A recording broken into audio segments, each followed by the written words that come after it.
একটা পত্রিকায় পড়েছিলাম মরক্কো তিউনিসিয়া হলো একটা ভালো দৃষ্টান্ত। একমাত্র সেখানে আরব বিশ্বের প্রায় সবাই আছে। এখানে মৌলবাদীদের অবরুদ্ধ অবস্থায় রাখা সম্ভব হয়েছে কারণ মার্গেবা যখন ক্ষমতায় আসেন তখন তিনি বাজেটের শতকরা 25% অর্থ শিক্ষা খাতে ব্যয় করেন।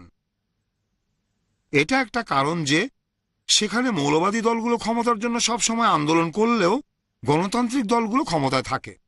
যা হোক, আমি এখন আমার বক্তব্য শেষ করব। আপনারা অনুধাবন করেছেন আমি আপনাদের একটা ধারণা দেওয়ার চেষ্টা করেছি কিভাবে মৌলবাদ শুরু হয় এবং বর্তমানে কেন এর কিছু প্রভাব আছে তা আমরা অবরুদ্ধ করে রাখার জন্য কি করতে পারি। সবাইকে ধন্যবাদ। ধন্যবাদ ফাদার পেরেরা।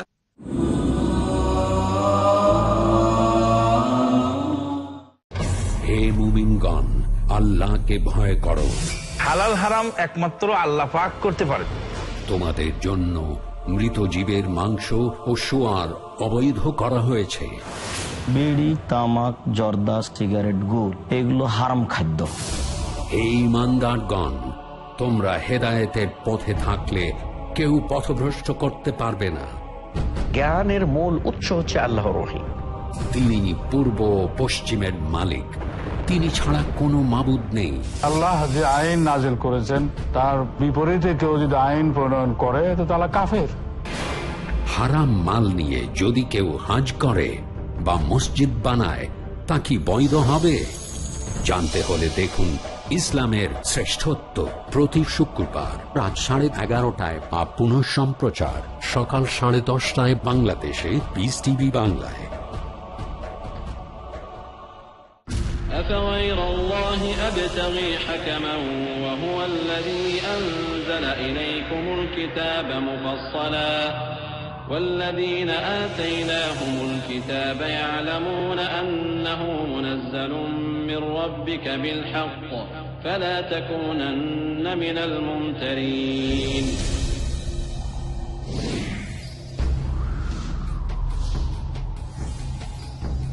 আল কোরআন মহান আল্লাহর পক্ষ থেকে মহানবীর প্রতি নাযিলকৃত সর্বশ্রেষ্ঠ বাণী।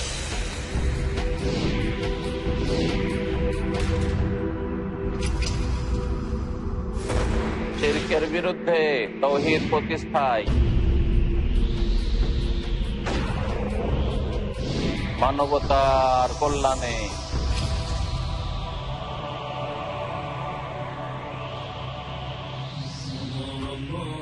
কত কার্যকরী ভাবে কোরআন থেকে হিদায়াত নিয়ে কোটি কোটি মানুষের জীবন হলো আলোকিত।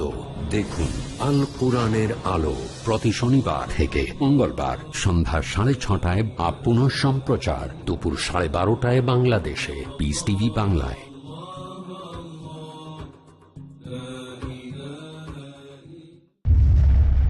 Marriage or divorce? What's Islamic ruling? Nikah. Solution or problem? Heaven or hell? There is a misconception. You choose. Beauty, wealth, family status, virtue. Decide what you want. Decide your choice. Be sad or be happy. It's your choice. Join Dr. Zakir Naik. দেখুন অর্ধাঙ্গিনী নাতিত্বাঙ্গিনী প্রতি রবিবার রাত 7:30টায় আর পুনঃ সম্প্রচার সকাল 9:30টায় বাংলাদেশে piece TV বাংলায়। কোথা থেকে, কার মাধ্যমে? ওহীর মাধ্যমে যা তাকে বলতে বলা হয় তিনি তাই বলে থাকেন। রাসূলুল্লাহ সাল্লাল্লাহু আলাইহি ওয়াসাল্লাম যেই জন্য ব্যবহার করেছেন সেই জন্য ব্যবহার করতে হবে। কার দ্বারা, কার জন্য? ইলম অর্জনের জন্য তুলে ধরার মাধ্যম যেটা, এটার নামই হলো হাদিস। কি উদ্দেশ্য নিয়ে? মূল উদ্দেশ্য ছিল সৎ কাজের নির্দেশ দিবে, অসৎ কাজের নিষেধ করবে।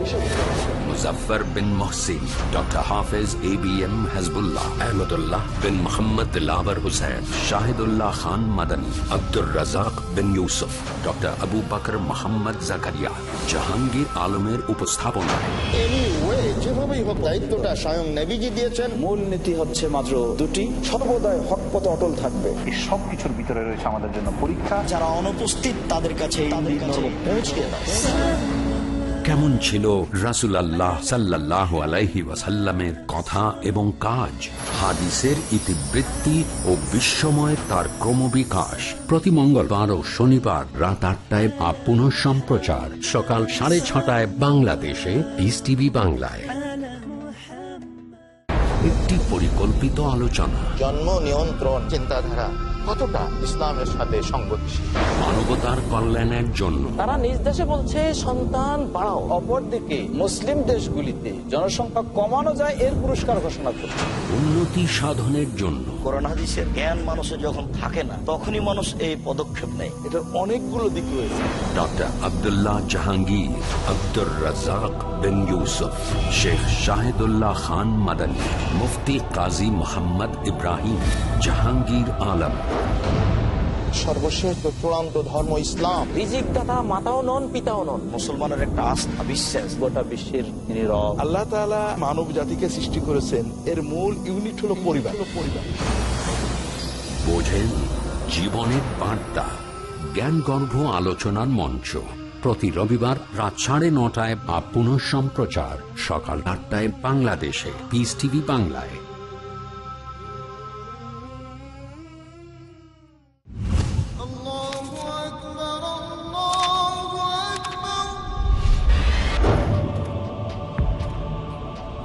যারা ভুলে গেছে আল্লাহর বিধান,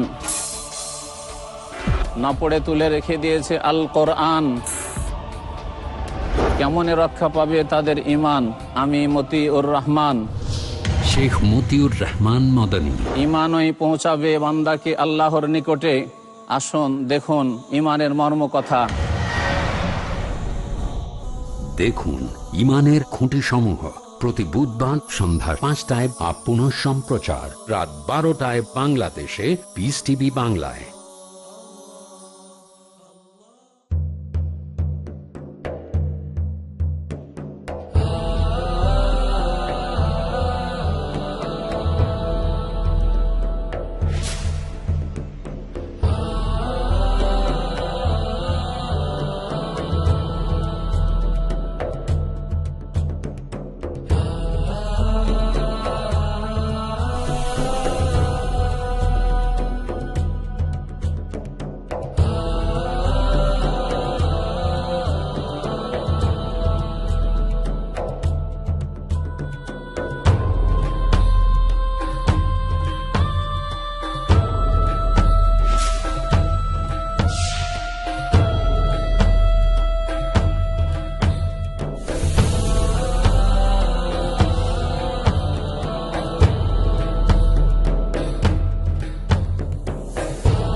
পিস টিভি বাংলা, মানবতার সমাধান।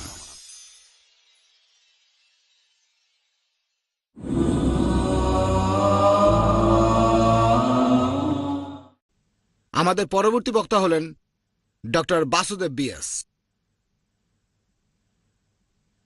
নমোস্তু রামায় লক্ষ্মণায় দেব্যৈ চ তস্যৈ জনকাত্মজাयै। নমোস্তু রুদ্রেন্দ্রয়মানিলেভ্যো নমোস্তু চন্দ্রার্কমরুদ্রাভ্যঃ। সভাপতি মহোদয়, আমার সাথী বক্তাগণ, ভদ্র মহিলা ও মহোদয়গণ, এখানে বিষয়টা খুবই জটিল। আমি উপলব্ধি করি যে এর মূল বিষয়টা অনুধাবন করা প্রয়োজন। আজকের আলোচনার মূল বিষয় হচ্ছে যে স্বাধীন মত প্রকাশে ধর্মীয় অভিব্যক্তি কি বাধা স্বরূপ? এর উত্তরে আমি বলবো যে না, এখানে কোনো বাধা নেই। কিন্তু এরপর আমার পূর্বের বক্তা, আমি মনে করেছিলাম অন্য সব বক্তা কথা বলার পর বলবো, কিন্তু সভাপতি মহোদয় যেভাবে ঠিক করেছেন সেটাই শিরোধার্য। আমি পরে বসে আলোচনা করব। আরো আমার পূর্বের বক্তা যে কথা বলেছেন আমি ক্ষমা চাচ্ছি, তার সঙ্গে একমত নই। আমি এখানে সনাতন বৈদিক ধর্মের প্রতিনিধিত্ব করছি। যখন আমাদের ধর্মের প্রশ্ন আসে আমি অনুধাবন করি যে যে কোনো ধর্ম, উনি বলেছেন যে কোনো ধর্মেই মৌলবাদ আছে। সম্ভবত এই কারণে আজকাল হিন্দিতে এই শব্দের প্রচলন হয়েছে। উনি এই কথা মানেন, জানেন যে ধর্মে কোনো পরিবর্তন হতে পারে না, কারোর সাথে আমরা আলোচনা করতে পারি না এবং কোনো সিদ্ধান্ত গ্রহণ করতে পারি না। যখন সনাতন ধর্মের প্রশ্ন আসে তখন এটা একেবারে সত্য কথা, আমরা মানি যে ধর্মে কোনো পরিবর্তন আসতে পারে না। এরপরও আমি এই কথা মেনে নিতে মোটেই প্রস্তুত নই যে আমরা কারোর সাথে আলোচনা করতে পারবো না বা কাউকে আমরা আলাদাভাবে আলোচনা করতেও দেব না।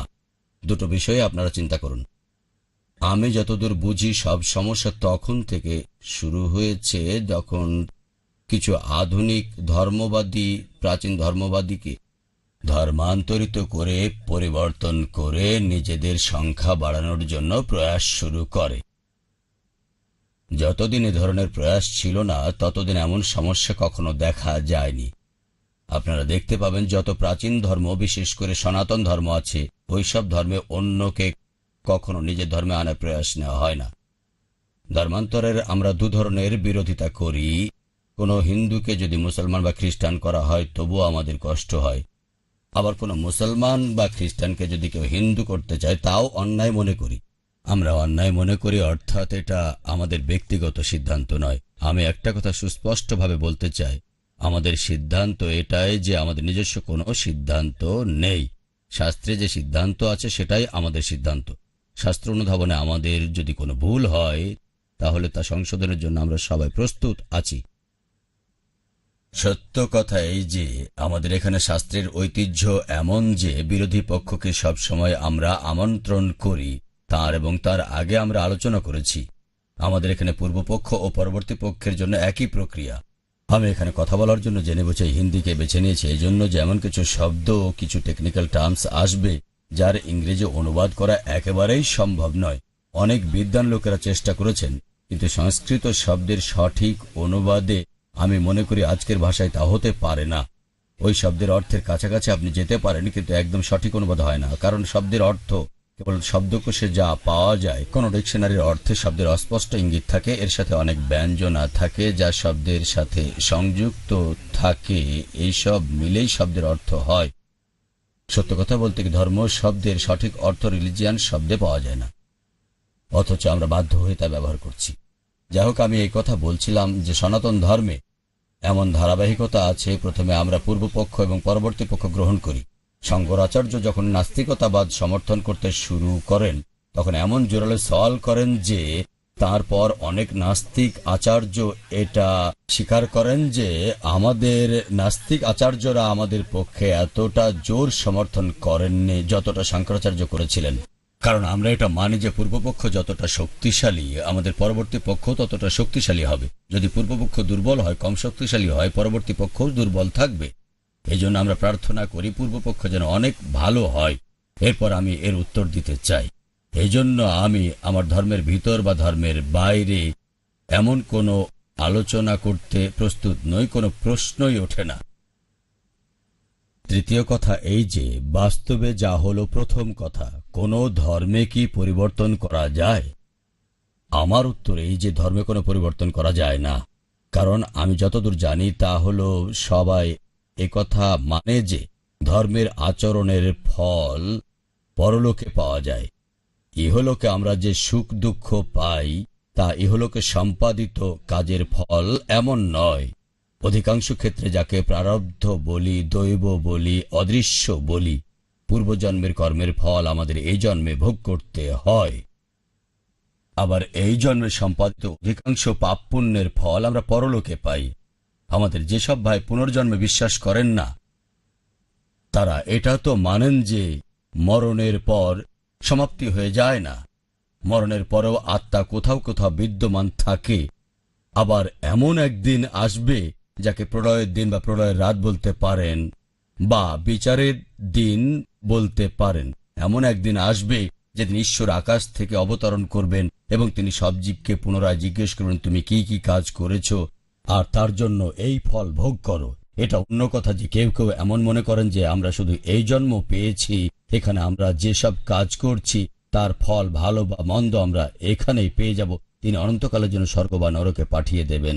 তারা এটা বিশ্বাস করেন। শুধু তাই নয়, আমরা অনেক জন্মে বিশ্বাস করি আর একটা কথা সবাই মানে, তা হলো আমরা এখানে যে কাজ করছি তার ফল যে আমরা এখানে পেয়েছি তা কিন্তু অন্তিম ফল নয়। এরপরও কিছু ফল পাওয়া বাকি আছে, এর অর্থ আমরা এখানে যেসব কাজ করছি তার জন্য আমাদের কারো কাছে জবাবদিহি করতে হবে, কারো কাছে কখনো জবাব দিতে হবে, উত্তর দিতে হবে। এটা যদি কেউ না মানে তাহলে সে তো ধর্মই মানে না। এমন আস্তিক ও নাস্তিক শব্দ অনেক হয়েছে, কিন্তু আমি এখন আস্তিক ও নাস্তিকদের এভাবে বলতে চাই যারা আমাদের ধর্মশাস্ত্রের অনেক অংশের সাথে একমত পোষণ করে, যারা পরলোক মানে।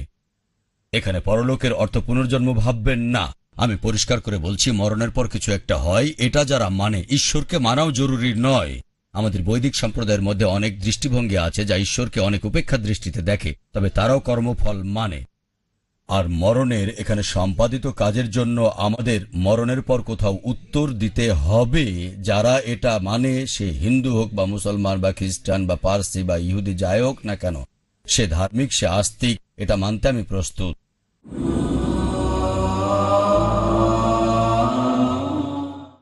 আল্লাহর অসন্তুষ্টি, পাপকে পাপ বলে জানবো। মানুষ তো আদম সন্তান, পাপ হবে এটাই স্বাভাবিক। তাকে এই ব্যাপারে চিন্তিত থাকতে হবে। বিচলিত মন, পাপ ঘটে যাবে কিন্তু আমি নিরাশ না হই, এটা ইমানই করতে। শান্ত জীবন। যদি মানুষ ক্ষমা চায়, মহান রব্বুল আলামিন অবশ্যই ক্ষমা করে দিবেন। আব্দুর রাজ্জাক বিন ইউসুফ, কাসিম বিন আব্বাস, মুজাফফর বিন মুহসিন, আকরামুজ্জামান বিন আব্দুস সালাম, ডক্টর আব্দুল্লাহ জাহাঙ্গীর, হারুন হোসেনের উপস্থাপনায় গুনাহ করার পর গুনাহ করতে থাকা, ঘাটতি তার ভিতরে দেখা দিচ্ছে। তওবা করা অর্থ ফিরে আসা। আর এই ক্ষেত্রে কিছু দিক নির্দেশনা রয়েছে। যখনই তোমার কোনো পাপ পেয়ে যাবে, তখনই তার পাশে তুমি নেকি করে জানুন কিভাবে আমাদের ছোট বড় পাপ বয়ে আনে আমাদের অকল্যাণ। দেখুন পাপের অশুভ পরিণতি, প্রতি বৃহস্পতিবার রাত 8টায় পাপ পুনঃ সম্প্রচার সকাল 6:30 বাংলাদেশে পিস টিভি বাংলায়।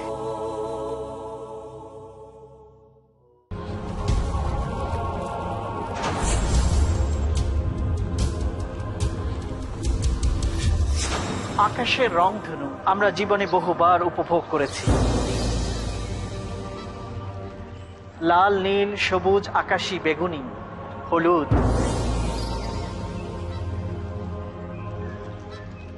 নানা রঙের সমাহার আমরা দেখেছি রংধনু।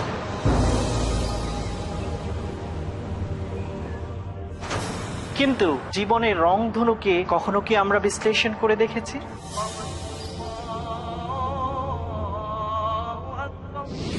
আমরা জীবনের উত্থান পতন, চড়াই উতরাই, আনন্দ বেদনা, ক্ষোভ হতাশা সম্পর্কে বিস্তারিত জানার চেষ্টা করব। দেখুন জীবনের রংধনু কেবলমাত্র পিস টিভি বাংলায়।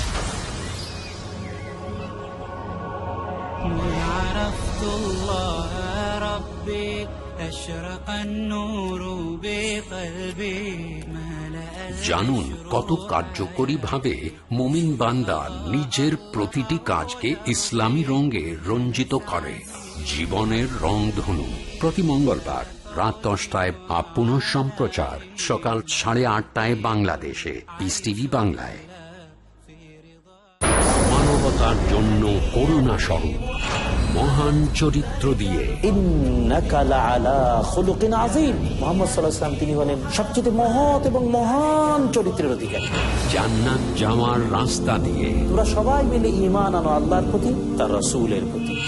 শাহ ওয়ালিউল্লাহ রাসূল সাল্লাল্লাহু আলাইহি ওয়াসাল্লাম तमाम সৃষ্টির জন্য রব্বুল আলামিনের প্রেরিত রাসূল। দূত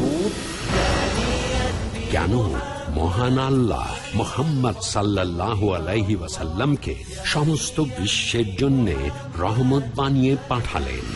শান্তির দূত প্রতি সোমবার ও শনিবার সন্ধ্যা 5:30 বা পুনঃ সম্প্রচার সকাল 6টায় বাংলাদেশে পিস টিভি বাংলায়।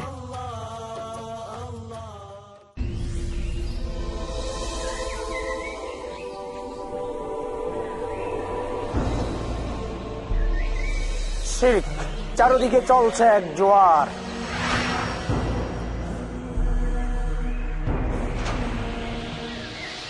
বিদআতের প্রচন্ড ঝড়ে লন্ডভন্ড রাসূলুল্লাহ সাল্লাল্লাহু আলাইহি ওয়াসাল্লামের সুন্নাহ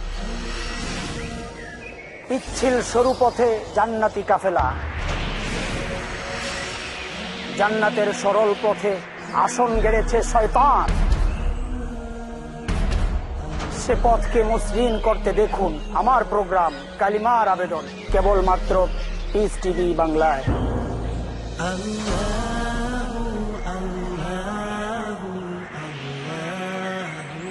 জানুন কেন মুমিন নিজের জন্য নির্বাচন করেন সেই কাজ যার প্রথম উদ্দেশ্য হল তাওহীদের প্রচার, কালিমার আবেদন। প্রতি বৃহস্পতিবার রাত 11:30টায় বা পুনঃ সম্প্রচার সকাল 8:30টায় বাংলাদেশে পিস টিভি বাংলায়। শেখ মুসলেহুদ্দিন। কারণ আল্লাহ ওয়াহদাহু লা শারীকা লাহু গ্যারান্টি দিয়েছেন, ইন্না নাহনু নাযালনা যিকর ওয়া ইন্না লাহু কিয়ামত পর্যন্ত আমি এই গ্রন্থকে অবিকৃতই রাখবো, যার কোনো তুলনা নেই। আলিফ লাম মিম যালিকাল কিতাবু লা রাইবা ফীহি, এই গ্রন্থের মধ্যে কোনো সন্দেহ নাই। অক্ষরে অক্ষরে সত্য, প্রথম থেকে শেষ পর্যন্ত এটা সত্য। যা মহান আল্লাহ পাঠিয়েছেন হুদাল লিল মুত্তাকিন, মুত্তাকিদের হেদায়েতের জন্য। যা সব থেকে পবিত্র বই। আল্লাহর এই কালাম তাছাড়া চ্যালেঞ্জ করার মতো পৃথিবীতে কোনো গ্রন্থ নেই। যা মুমিনের জীবনকে আলোকিত করে দেয়। দেখুন বিশুদ্ধ প্রত্যাদেশ পবিত্র কোরআন, প্রতি সোমবার ও মঙ্গলবার রাত 10:30টায় বা পুনঃ সম্প্রচার সকাল 9টায় বাংলাদেশে পিস টিভি বাংলায়।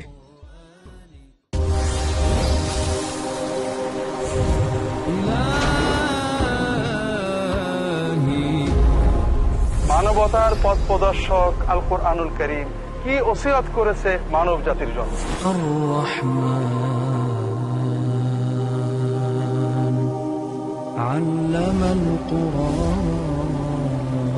দ্বীন ইসলামের মূল নির্দেশনাগুলো কি কি?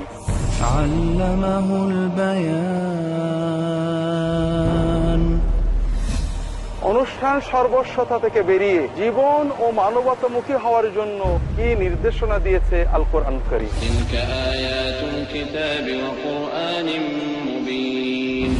এসব কিছু জানার জন্য দেখতে থাকুন পিস টিভি বাংলার নিয়মিত অনুষ্ঠান আল কোরআনের ওসিয়ত।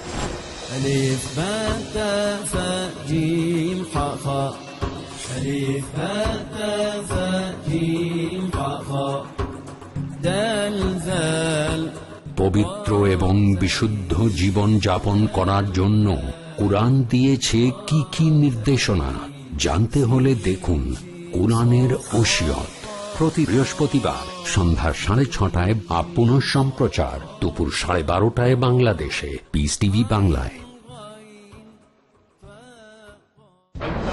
তাওহীদের প্রতিষ্ঠা, আল্লাহর একত্বটাই মূল জিনিস, উপরটার বিষয়টাই হচ্ছে এই তাওহীদের বিষয়টা হলো মূল বিষয়। কুরআনের উপর পূর্ণ বিশ্বাস, কোরআন ও সহিহ সুন্নাহর সঠিক শিক্ষা নিয়ে সঠিক ইসলাম জেনে গোটা বিশ্বে ছড়িয়ে যেতে পারে। সুন্নাতের বাস্তবায়ন, আরেকজন মুসলিম অপরজনকে ইসলামের দিকে দাওয়াত দিবেন কোরআন এবং সুন্নাহর আলোকে। জানুন ইসলামের বুনিয়াদী নীতিসমূহ। দেখুন মুসলিম জীবনের মূল ভিত্তি, প্রতি বৃহস্পতিবার সন্ধ্যা 5:30টায় বা পুনঃ সম্প্রচার সকাল 6টায় বাংলাদেশে পিস টিভি বাংলায়। The students of Islamic International School welcome all of you. Assalamu alaikum wa rahmatullahi wa barakatuh. Al-Malikul Quddusus Salamul Mu'minul Muhaymin. M-U-S-L-I-M, I'm so blessed to be with them. M-U-S-L-I-M, I'm so blessed to be with them. Don't know about you, I know about me. I'm proud cause I'm rolling Islamically. Everywhere I see, even on TV, people talking trash about the way I be.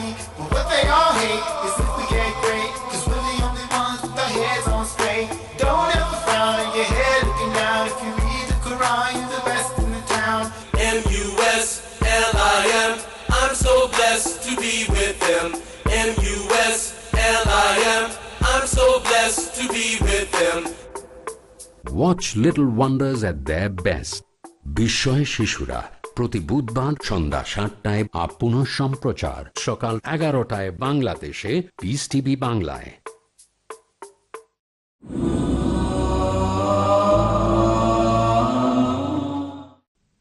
আবার এত কিছু মানার পর আপনারা নিজে নিজে চিন্তা করে দেখুন আমরা যে কাজ করছি তার ফলটা কি হবে, এটা কিভাবে নিশ্চিত করব। এখানে আপনারা গণতন্ত্রের কথা বলে নিন, ঠিক আছে, আপনারা যেভাবে পারেন একটা নির্ণয় করে দিন আইন, কিন্তু যদি ফল দেওয়ার জন্য কেউ হয় তাহলে তিনি আমাদের তৈরি করা সংশোধনগুলো, আমাদের তৈরি আইনগুলো স্বীকার করেছেন কি করেননি, এটা যতক্ষণ নিশ্চিত না হওয়া যায় ততক্ষণ আমরা এই নতুন সংশোধনগুলো কিভাবে বলবৎ করতে পারবো। এই বিষয়ে আপনারা ভালোভাবে চিন্তা করুন। সংসারে এমন কোনো রাজা নেই যিনি, ঠিক আছে, এভাবে দেখুন গণতন্ত্র অনেক বিপদের মধ্য দিয়ে চলছে।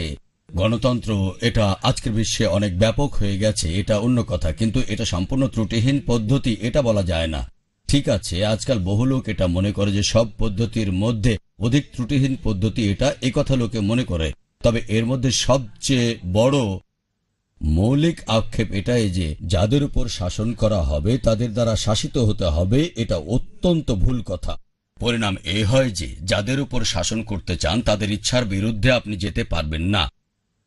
আপনি বহুমতের কথা বলুন, কিন্তু আমরা ভালোভাবেই জানি যে হাজার হাজার লাখ লাখ কোটি কোটি যেসব লোক ভোট দিতে যায় তাদের কতজন সব বিষয়ে জ্ঞান রাখে, তাদের ভোটের কি মূল্য আছে।